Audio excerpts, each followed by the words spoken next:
Amen. The Bible yao Bible kurudisha bana. Sasa yao ni swali ngoli si.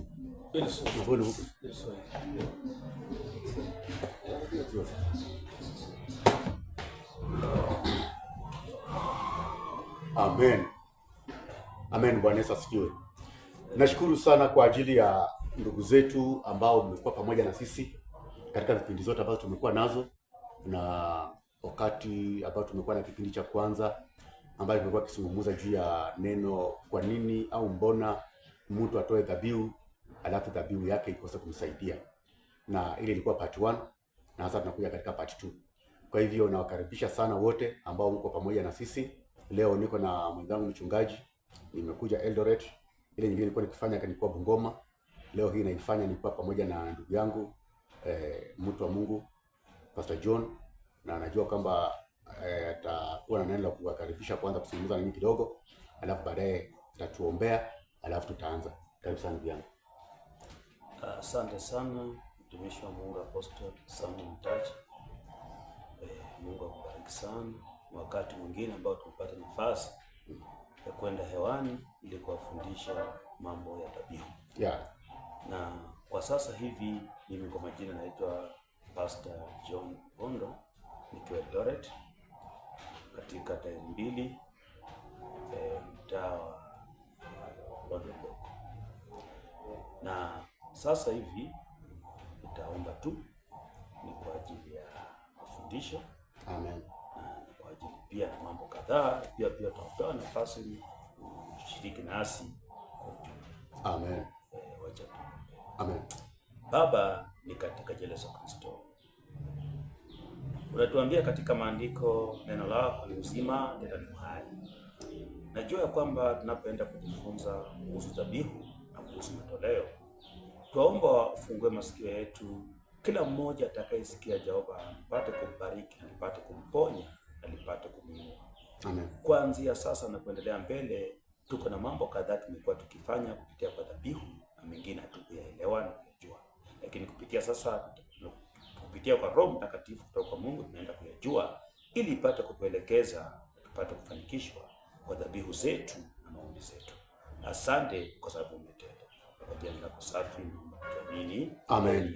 Amen. Amen sana mtu wa Mungu. Mungu akubariki sana. Najua kwamba tuna vipengele kadhaa ambavyo tunaenda kuzikuza mahali hapa, na Mungu atatusaidia katika kipindi ambacho tulikuwa nacho. Ikiwa unatufuatilia labda leo ni siku ya kwanza, unaweza rudi katika akaunti yetu katika YouTube. Napatikana katika YouTube Apostle Sami Mtachi CFC katika YouTube. Ukiandika pale, ukienda pale utaipata, tumeiweka mahali pale. Ni ya kwanza, kwa mbona dhabihu yangu haiwezi nitetea.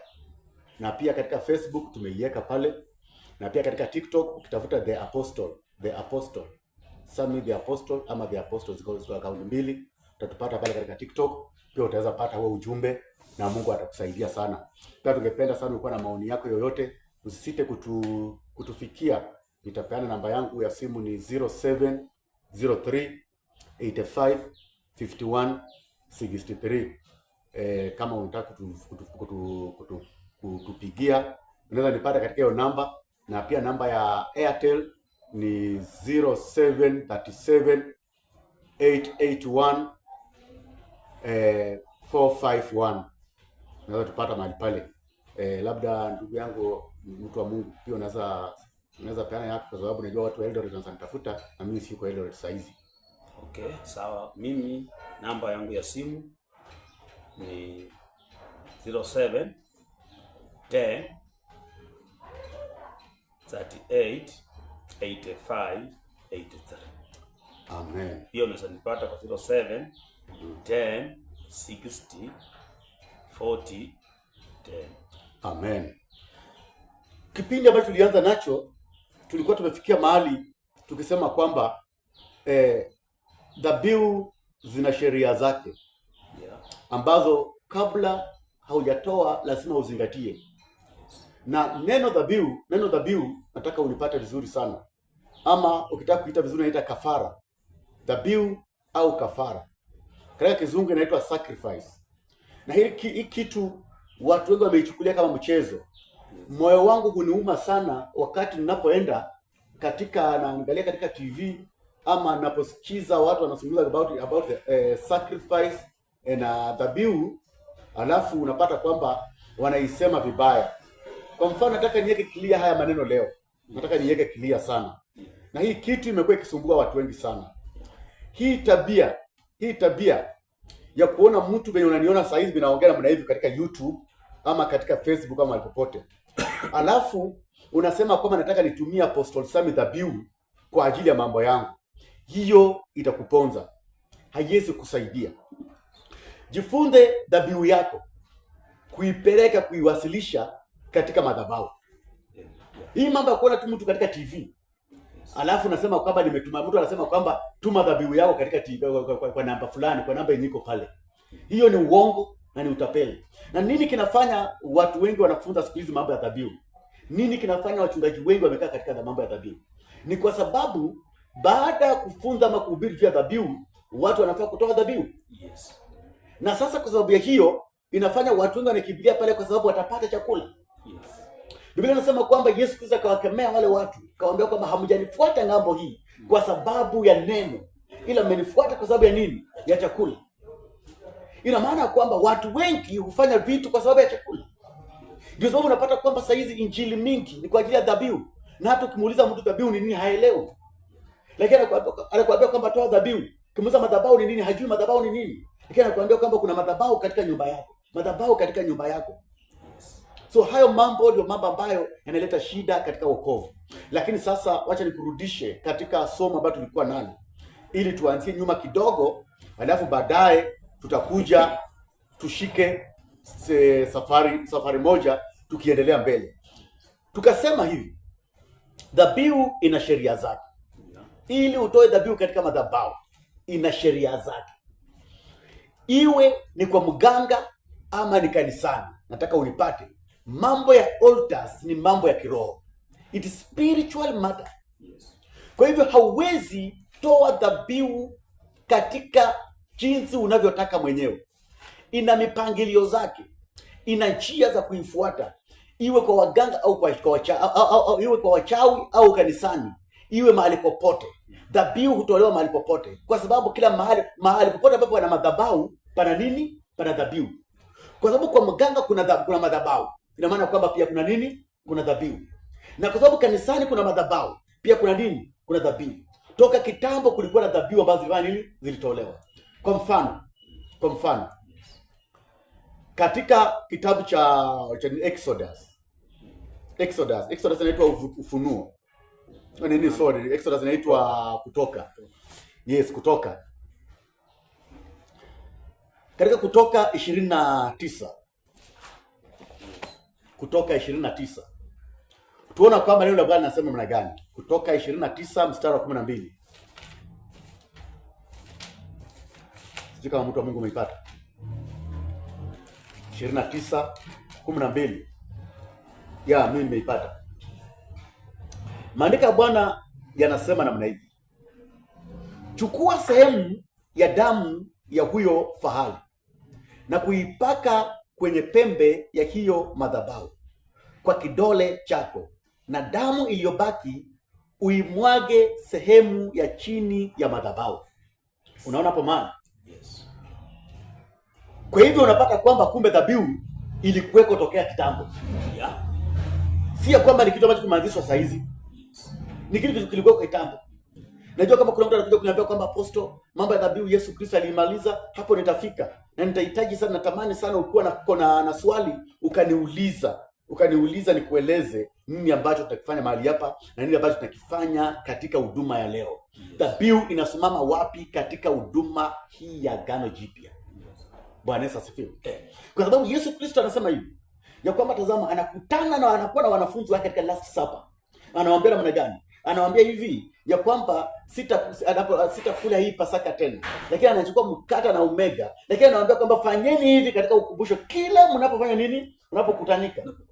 Lakini pale msalabani anasema kwamba yote yamefanya nini? Yamekwisha. Lakini hapa anawaambia kwamba mfanye namna hivyo kila mnapokutanika. Kwa maana kwamba kuna mambo ambayo unahitaji kuyafanya nje kwa ajili ya kuwakilisha mambo ya rohoni. kuna vitu zikifanywa katika nje zinaakilisha vitu za rohoni, zina activate vitu za rohoni. Kwa hivyo unapata kwamba dhabihu bado ziko, lakini katika njia inayofaa. Sasa mbona Biblia inasema kwamba, nataka tukutulizane kitu kimoja kabla tujaenda mbali. Mbona maandiko inasema kwamba na kisha damu utakayoitoa katika dhabihu utaimwaga chini ya madhabahu? Tunaanzia mahali hapo. Mbona? Kwa sababu tukijua mahali hapo hivyo tutajua madhabahu ni kitu gani. Mbona maandiko inasema hivyo? Tutarudia maandiko mtu wa Mungu. Inasema hivi, mstari wa 12 mlango 29. Nasema kisha tua baadhi ya damu, ni chukua ya ng'ombe, uitie katika pembe za madhabahu. Neno pembe ya madhabahu haikumaanisha pembe ya ng'ombe, hapana. Pembe ni kona. Venye unaona sijui unapoona katika meza ama mahali popote kuna kona 4, hizo zinaitwa pembe. Yes. Pembe za meza, pembe za nyumba, pembeni mwa fulani ni kona. Yes. Inasema uweke katika pembe za madhabahu kwa kidole chako na kuimimina damu yote chini ya madhabahu. Yes. Sasa hapo kuimimina damu yote chini ya madhabahu. Yes. Kwa nini maandiko yanasema kwamba baada ya dhabihu damu imiminwe chini ya madhabahu? Hii nataka kukuambia hivi mtumishi wangu. Yes. Inamaanisha ya kwamba pale madhabahuni ni mahali ambapo vitu za kiroho huwa zinatendeka. Amen.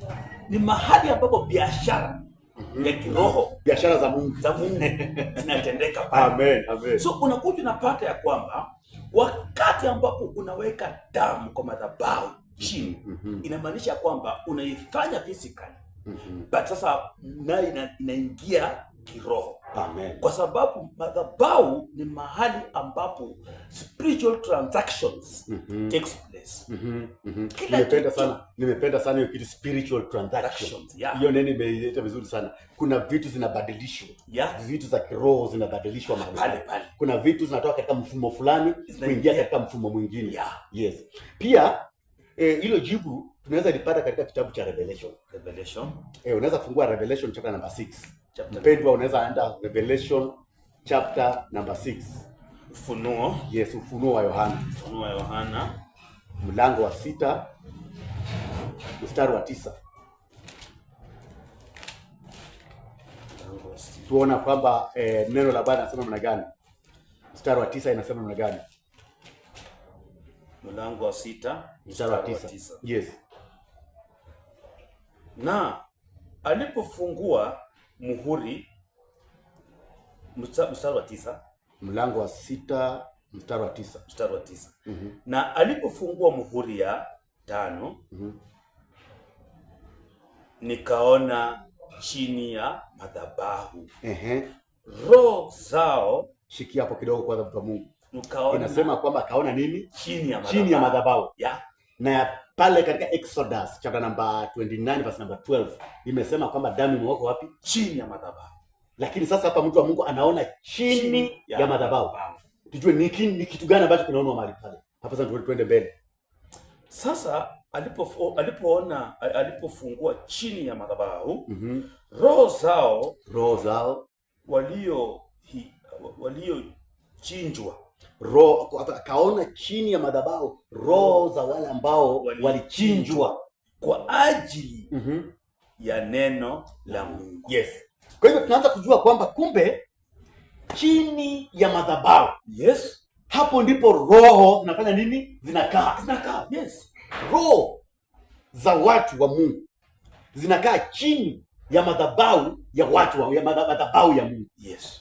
Ina maana pia nataka unielewe, ninakufunza haya mambo nikufunze mpaka katika ulimwengu wa giza uelewe nini kinatendeka mahali pale.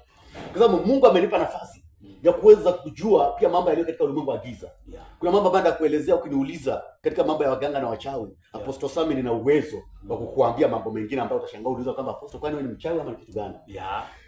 Ikiwa kuna madhabahu katika nyumba ya Bwana. Yes. Kuna madhabahu katika nyumba ya mganga. Yes. Wakati Balaki alivyomuita Balamu. Yeah. Neno Balamu inamaanisha nabii wa ng'ambo.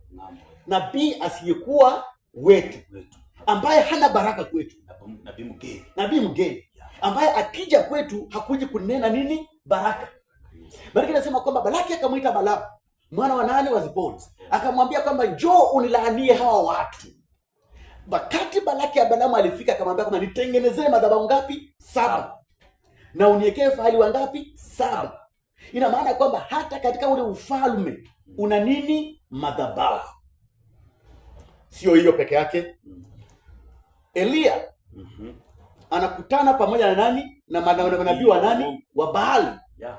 Bali nasema kwamba anatengeneza madhabahu, anatengeneza ng'ombe mbili, dhabihu mbili. Ina maana mahali kuna dhabihu, kuna nini? Kuna madhabahu.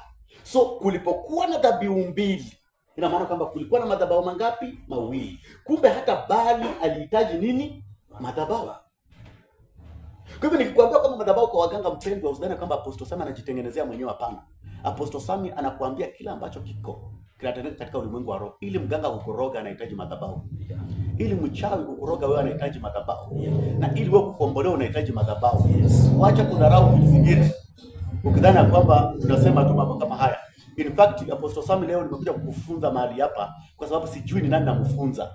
Ningekuwa nafunza labda ya kanisani tu kwa kanisa langu, watu wangesema kwamba Apostle Sami anatufunza ili apate dhabihu. Usihitaji, na kufunza ili ufunguliwe. Kesho usema kwamba Apostle alinifunza kitu. Yeah. Bwana Yesu asifiwe. Amen. Kumbuka kwamba ujumbe wetu ni kwamba mbona natoa dhabihu alafu dhabihu yenyewe haifanyi nini? Haitusaidii. Hiyo ndio ujumbe ambao tuko nao. Sasa katika Ufunuo wa Yohana, 6:9 imesema hivi: kisha nikaona chini ya madhabahu roho za watu waliochinjwa kwa ajili ya nini? Ya imani, ama kwa ajili ya Kristo. Ina maana kwamba kuna mahali ambapo roho za watakatifu huhifadhiwa. Hapo mahali ni katika madhabahu ya Bwana. Ina maana kwamba unaposikia ya kwamba kisha utatengeneza dhabihu yako, alafu utaweka damu kwa kidole, ina maana kidamu kidogo sana, uweke kila kona, kila pembe, lakini damu hiyo baki utaimwaga chini ya madhabahu. Damu inamaanisha uhai. Life. So when we talk about the blood, we are speaking about the life. If you don't have the blood, you don't have the blood, the life. Yes. So unaposikia kwamba kisha utamwaga damu chini ya madhabahu, inamaanisha kwamba kwa ajili ya roho ziko chini ya madhabahu ziwe hai. Na mtumishi wa Mungu, ukiwa tu hapo. Yes. Una maandiko inasema ya kwamba alipoangalia katika madhabahu, chini yake kulikuwa na roho za watu ambao wamechinjwa kwa ajili ya neno la Bwana. So inamaanisha ya kwamba pia tuseme madhabahu iko na sehemu ngapi? 2. Kwa sababu kama tuko na sehemu ya chini mpaka tuko na sehemu nyingine ya wapi? Hapo tutakujia. Kuna sehemu ya juu. Yeah, hakuwezi kuwa na chini, kuweza kuwa na juu. Sasa hivi msikilizaji, nataka uteke sikio vizuri. Tunapoongelea sehemu ya chini na pia tukifika sehemu ya juu, uelewe ya kwamba hii madhabahu ambayo tunaongelea iko na sehemu ngapi? Na ujue kwamba nini kinatendeka chini na nini kinatendeka juu. Endelea mtu, kwa sababu kila mahali pana nini? Pana kazi yake. Yes. Sasa maandiko inasema hivi. Maandiko inasema hivi. Yes. Chini ya madhabahu, yes, kumehifadhiwa nini? Roho za watu waliofanya nini? Waliochinjwa kwa ajili ya nani? Ya Bwana, ama kwa ajili ya neno la Bwana. Yes. Lakini katika Exodus imesema kwamba utakapotoa dhabihu ya kwamba damu imwagwe wapi? Chini ya madhabahu. Kwa nini damu inamwagwa chini ya madhabahu? Ni kwa sababu chini ya madhabahu kuna roho zilizochinjwa, na hizo roho zinahitaji kuvuviwa ziwe hai, zipewe uzima, ziwe hai. Kwa Kwa hivyo walikuwa wanapewa, kwa hivyo walikuwa wanaweka damu. Saa hizi nimekuwa nikiona leo huu mwaka kwa watu wa Western Kenya. Sababu najua kama ujumbe huu unaenda Tanzania, unaenda kila mahali. To the people from Western Kenya, this time they are being prepared for their culture.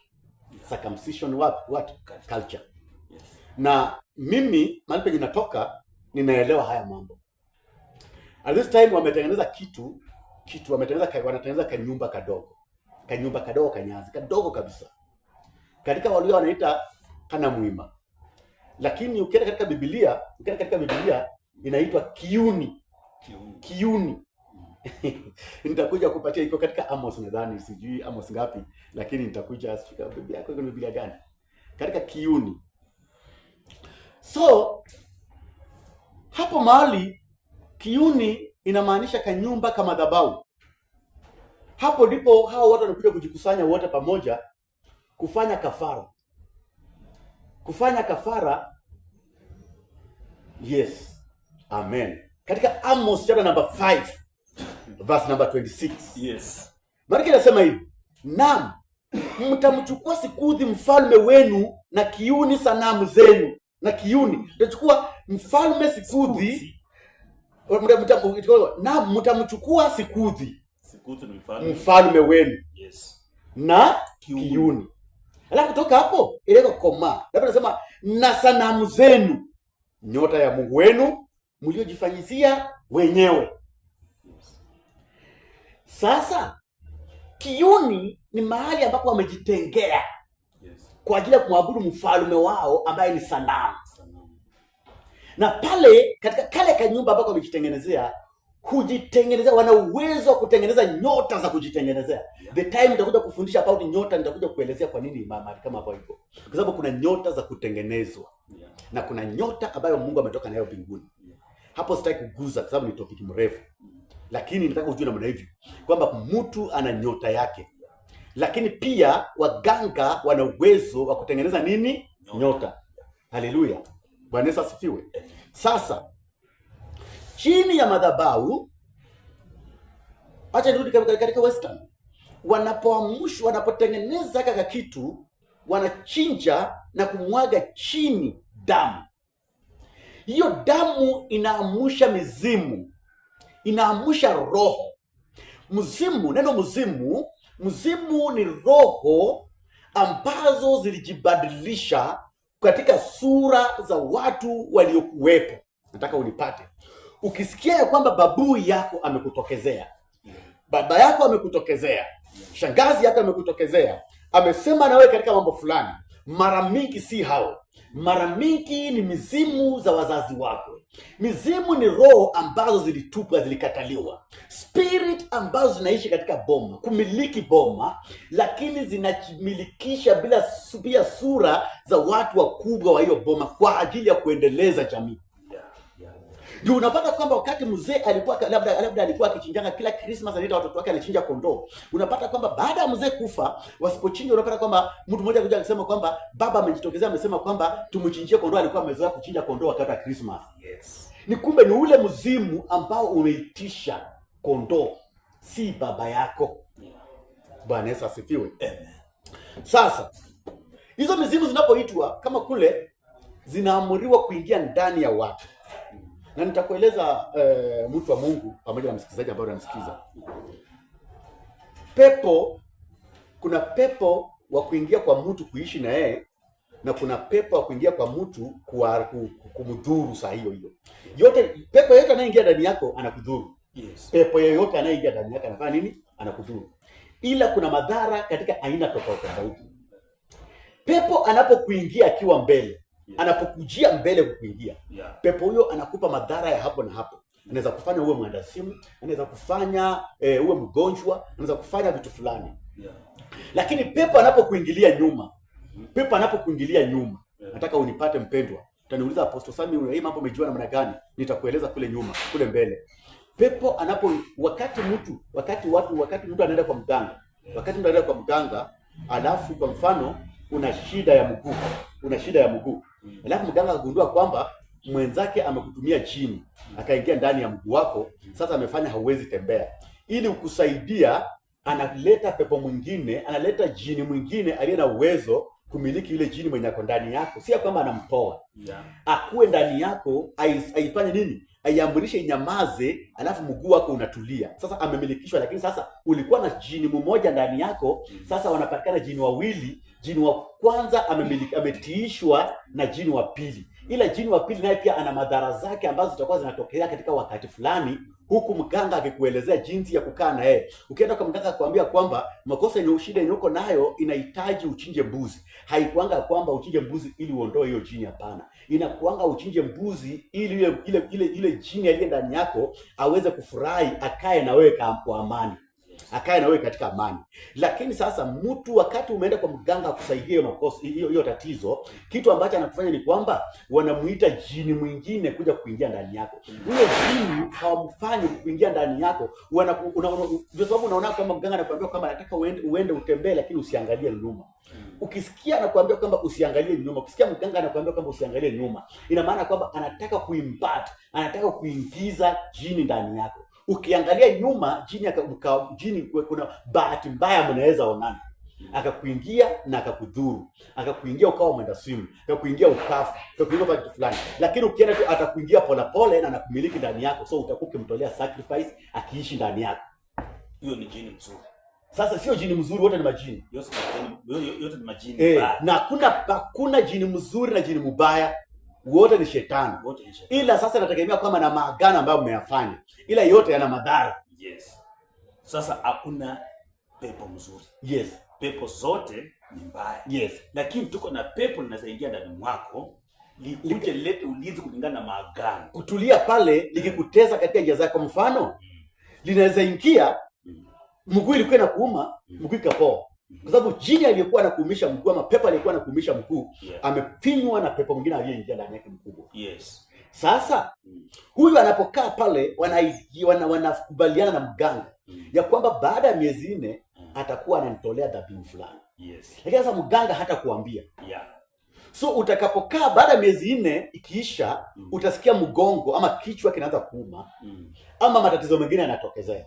Ile jini sasa yule jini imesonga kwa kichwa. Yule mjini wa mguu yuko pale, lakini sasa huyu mgeni anaanza kuchukua, anaanza kureact katika njia yake, anaitisha sacrifice aliyofanya nini, aliyopatana na mganga. So utakapompigia mganga umwambia kwamba ninasikia ile iliisha, lakini nasikia kitu fulani, atakwambia njoo katika nini, kiringe changu. Kiringe ni katika nyumba ambayo nimekuambia kana mwini, ile ambayo watafanyia uganga ndani yako. So unapokuja pale katika kile kiringe, atakwambia kulingana na hii shida ambayo uko nayo, kwa mfano enda tafuta mbuzi na utafute kitu fulani. Vitu ambazo anakuoti kwako, hakuoti vitu ambazo ni kwa ajili ya kutibu. Anakuoti vitu ambazo alikubaliana na yule jini ya kwamba atakuwa akipewa. Sasa wewe unaletewa, unafanya hizo vitu, unafanywa matambiko, ukimaliza unasikia uko sawa sawa. Hauko sawa sawa, umemridhisha jini aliye ndani yako ili aendelee kuishi. Ametulia sasa. Yes, mpaka tena kipindi ambacho mliahidiana. Na mganga anapokutibu katika matibio zao hizo, anahakikisha kwamba anakuchukua mateka kwake ili uende kufanya nini, kurudi kwake. Ndio sababu anaweka jini ndani yako. Hakuna mganga anaweza kutibu. Nataka nikwambie mpendwa ambaye umeenda kwa mganga, hakuna siku yote utaenda kwa mganga akusaidia tatizo akakosa kuacha jini au pepo ndani yako ili uendelee kurudi kwake. And that is why mpaka leo huyo mganga bado anaendanga kwake. Toka alipokutibu, matatizo bado yanaendeleanga. Tatizo hili likiondoka, hili linakuja. Hili likiondoka, hili linakuja. Lakini Yesu Kristo akikuponya, anakuponya na kuambia kwamba endeni.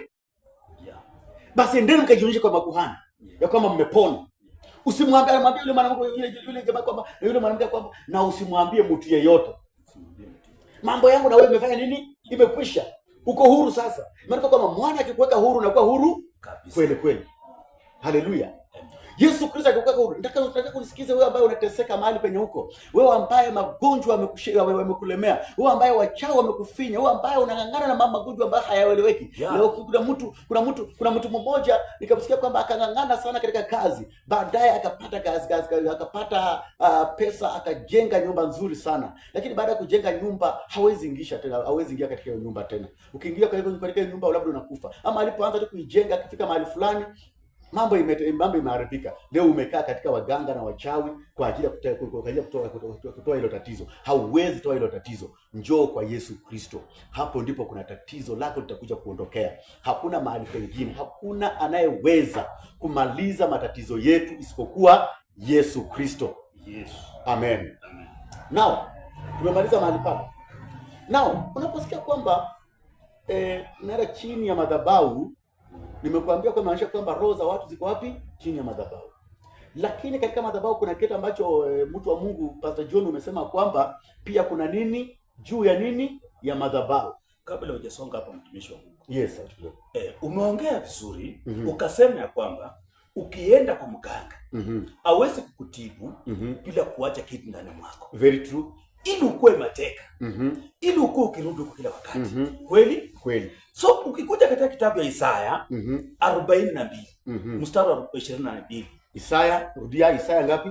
42. Isaya 42 mstari wa 22. Mstari wa 22. Inaambatana vizuri na vile ulivyosema. Amen. Kumaanisha kwamba tuko na watu ambao wanachukua wengine mateka. Tusomee. Inasema hivi. Isaya 42 mstari wa 22. Lakini watu hawa ni watu walioibiwa. Watu hawa ni watu walioibiwa na kutekwa. Wote wamenaswa katika mashimo. Wamefichwa katika magereza. Wamekuwa mawindo. Wala hapana awaokoaye.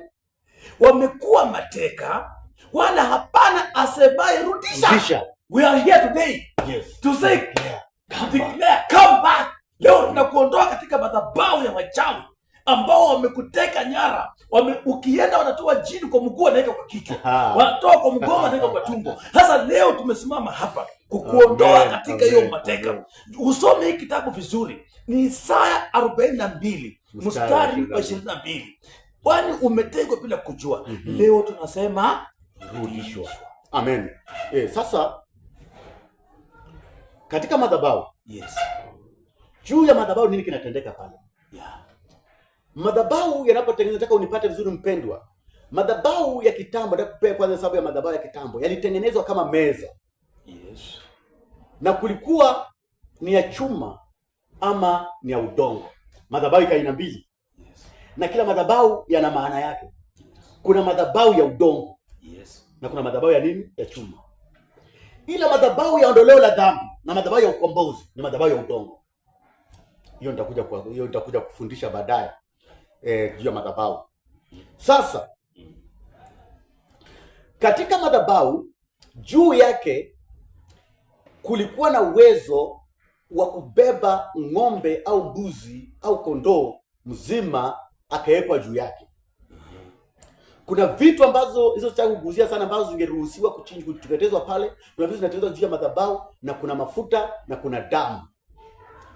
Wakati madhabahu inatengenezwa, inamaanisha kwamba katika madhabahu kuna moto. Ni kweli. Ndio iitwe sacrifice, lazima ipite katika nini? Moto. Pale unaweka ng'ombe au nyama. Yes. Pale katika nyama kuna mafuta. Yes. Mafuta yanaposhika moto hutiririka na kuenda chini ya madhabahu. Ni kweli. Na chini ya madhabahu hapo ndipo kuna roho za watu. Yes.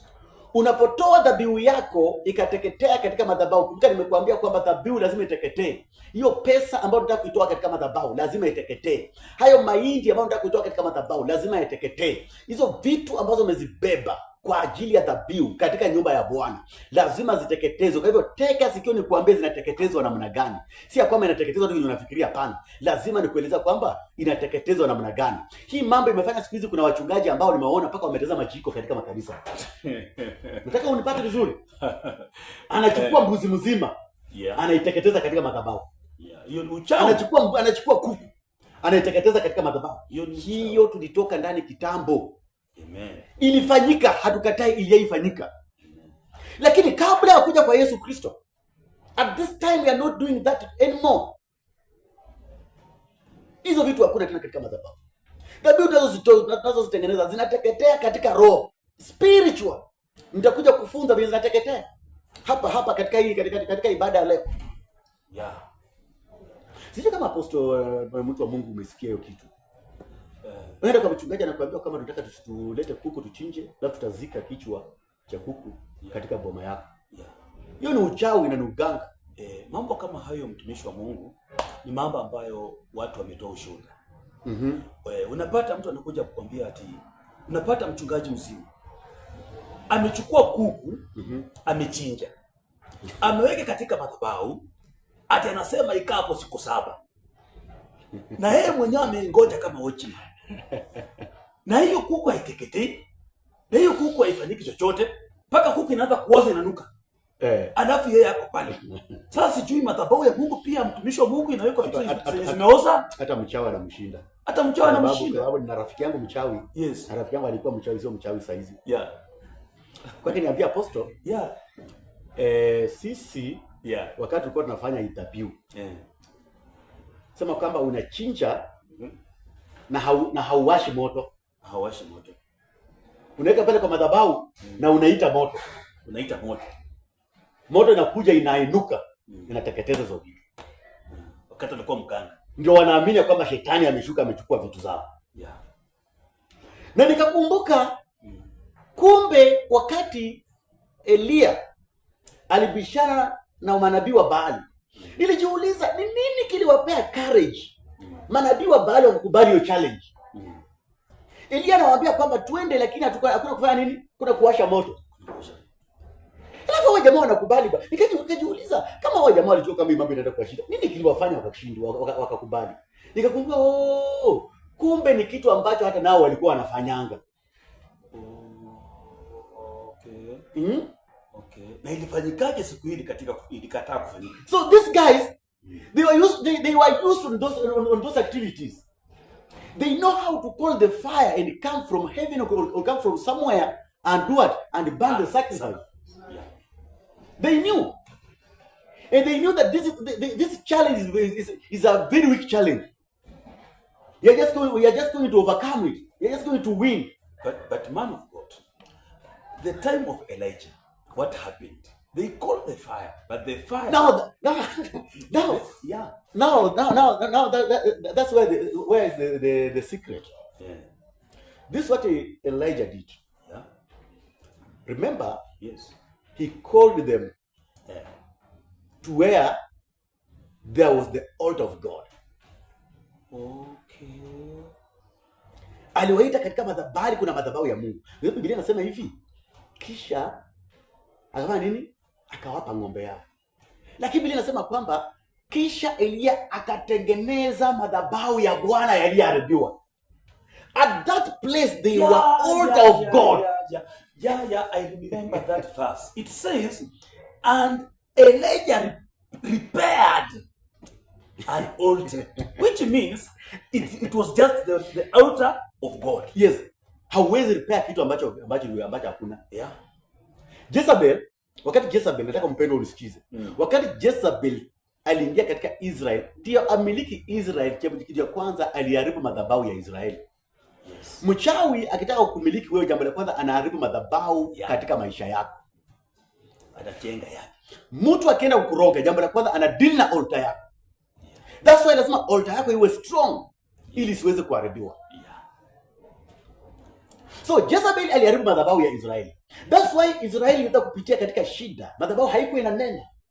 Ilinyamaza.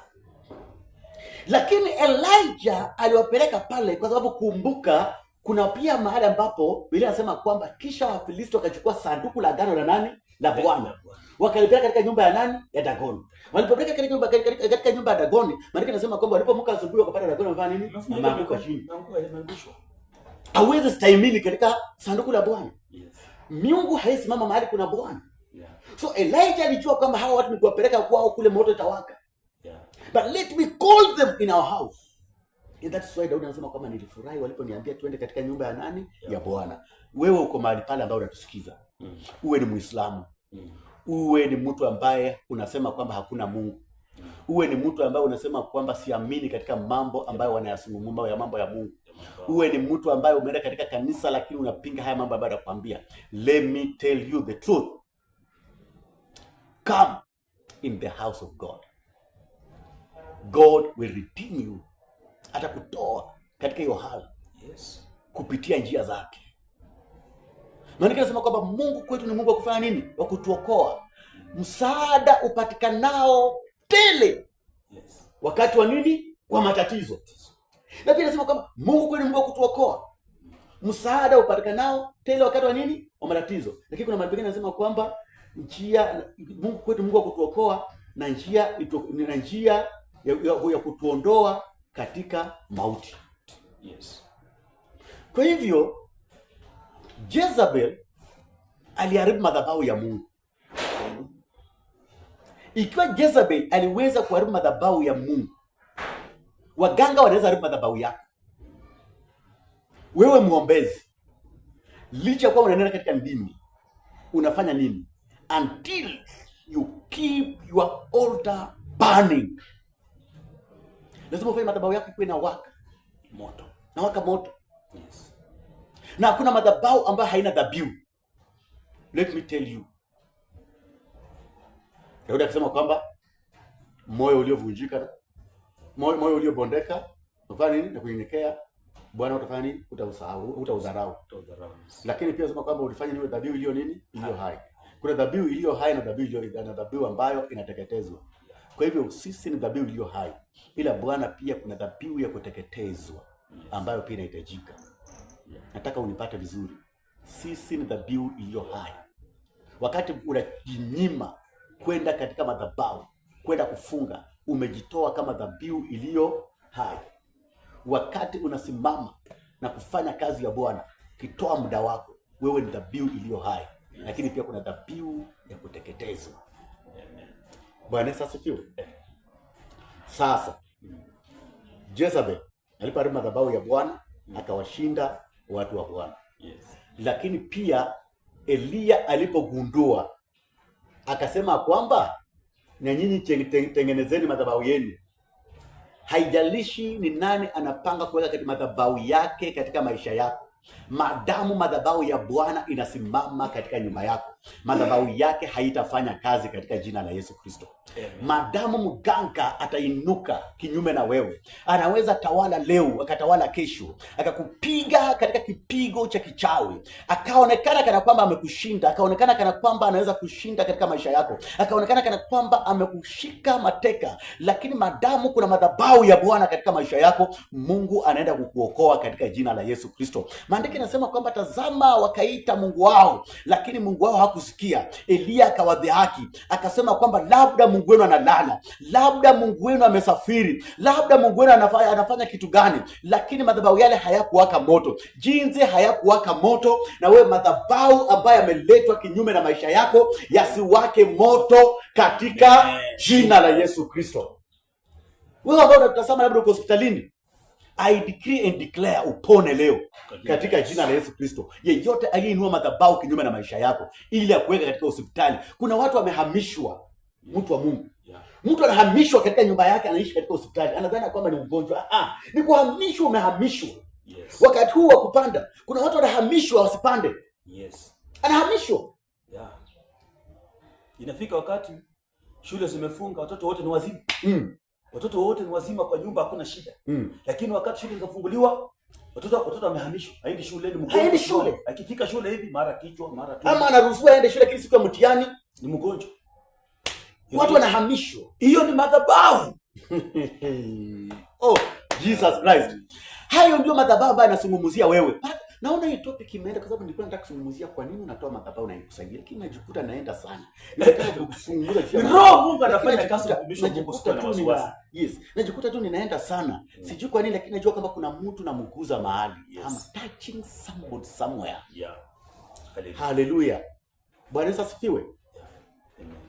Kumbuka, ukiwa na swali unaweza tuuliza katika namba yetu ambayo utaiona pale katika screen, ambayo utaiona pale. Tafadhali piga hiyo namba. Ukiwa na swali lolote tutaweza kujibu. Na ukiwa Eldoret ama ukiwa wapi unatafuta mahali pa kwenda katika ibada, ukipiga hizo namba tutakuelekeza mahali pa kwenda katika ibada na Mungu atakusaidia. All over the world. Yes. The man of God. Don't speak about Eldoret. Yeah. Maybe you are in Canada. Maybe you are in America, Australia, you are getting us, and you are interested to this topic. Call us. The number is there. Yeah. We are here to help you. Yeah, kuna dada yangu mmoja anaitwa Samantha. Samantha ni Mchina. But nilishangaa sana kwamba anajua Kiswahili. Unajua Kiswahili? Yes. You know, sometimes the Holy Spirit can interpret you. Then akaniuliza wakati nilikuwa nauliza mambo ya alizungumza kwa nini mtu anatoa dhabihu alafu dhabihu haimsaidii. Lakini akaanza anasema kwamba kuna mambo umeyaguzia ambayo hata kabla sijaokoka yalikuwa yanafanyika katika miungu zetu. Yes. Sasa nikawa namsaidia nikimwambia kwamba roho utenda mambo yanayofanana. Kwa sababu shetani alikuweko wapi? Mbinguni. Sasa apostle sana. Nataka nikwambie namna hii. Hawa watu tumeenda na wao vizuri, najua wanatufuatilia. Na tuko na mambo mengine ambayo ni ya muhimu. Na watu wanatuangalia, wanataka kuyajua. Wanataka kujua ile nyoka nyanyanga alikuwa ameweka ni madhabahu. Na tuko na mtu ambaye kwa boma letu alikuwa azai. Wakaenda wakaua mtu. Ili huyo mtu azai. Hiyo pia inaweza kuwa madhabahu. So unakuja unapata ya kwamba hawa watu vile unaongea hivyo wako interested kutaka kujua hii madhabahu imejengwa kwa misingi gani. Na hii madhabahu vile inakuja tukishaiondoa sisi nayo tutakuwa tunaifanyia namna gani. Wametega masikio kabisa, wanakuangalia kwa macho. But najua nataka nikwambie msikizaji na yoyote ambaye atatutazama. Solution ni hapo kwa hizo namba umepewa. Kama utasifuatilia, tuko na vitu mingi zenye hatujaongelea hapa. Lakini ukikuja moja kwa moja zingine zitakuja katika part 3. Itakuja part 3. Kwa sababu sasa ujumbe huu tunakatia mahali hapa. Kwa sababu tuna vipindi vingi ambavyo tuko nazo, kuna watu ambao tunahitaji maombi, tunahitaji kufanya ibada. Na lakini katika part 3 nadhani itakuwa kuu sana. Kwa sababu unaona kwamba hatujakuza hata popote. Hatujakuza popote. Nilitaka nikuze kwa nini madhabahu yake isikusaidie. Kesi unaona kama hata sijakuambia, hata sijaguzia, sio acha taiguzia wakati mwingine. Kwa sababu hata sijaguza juu ya hiyo madhabahu. Kwa nini ng'ombe, kwa nini nyama iwekwe juu? Kwa nini mafuta iteremke chini? Kwa nini moshi inaenda juu? Vitu kama hizo. Tunaona nahitaji kukuambia kama je, unaweza itwaje katika madhabahu ya mganga? Atakuita namna gani ndio uende katika madhabahu ya mganga? Vitu kama hizo. Kuna vitu mingi sana ambavyo tutakuja kuguzia mahali hapa, na mimi sikuambia kwamba uje uabudu pamoja na mimi penye niko, kwa sababu hata labda huenda hata hautainiona katika kuonana kabisa. Lakini unaweza nipata katika simu mimi nikakusaidia tu, na pia mambo mengine hata nikakurefer kwa mchungaji wako na nikakuambia kwamba enda mchungaji wako akusaidie katika njia fulani, na Mungu atakusaidia. Mungu akubariki sana, Mungu akuinue katika jina la Yesu Kristo. Acha nikuombee. Baba yetu Mwenyezi Mungu mtakatifu, nakushukuru sana kwa ajili ya mpendwa ambaye tumekuwa pamoja naye. Asante sana kwa sababu Bwana umetupa topic hii ambayo Bwana ni kuu sana, ambayo watu wengi wanaogopa kuiguzia. Lakini Bwana umetufunulia siri za mbinguni. Kwa maana imeandikwa kwamba kwa maana Bwana aliwaficha wenye hekima na maarifa na kuwafunulia watoto wachanga. Kwa sababu Bwana umeangalia katika uchanga wetu ukatufunulia mambo haya. Bwana, muombea mchungaji na muombea mtumishi wako, na muombea yeyote ambaye yuko mahali pale anayetusikiza katika jina la Yesu Kristo. Na inuka kinyume na kila altar ambayo Bwana imeinuka katika maisha yake, kinyume na maisha yake, na ikemea na kuiharibu katika jina la Yesu Kristo. Na nena damu ya Yesu Kristo, na nena ushindi katika maisha yake. Hata Bwana katika huduma yetu hii Bwana ukatubariki. Kwa jina la Yesu Kristo naomba nikiamini. Amen. Mungu akubariki sana, Mungu akuinue sana. Amen. Sisi kabla mtu kama una jambo lolote kumaliza. Sina jambo la kusema. Ukishaomba kila kitu imefungwa. Amen. Barikiwa sana. Amen.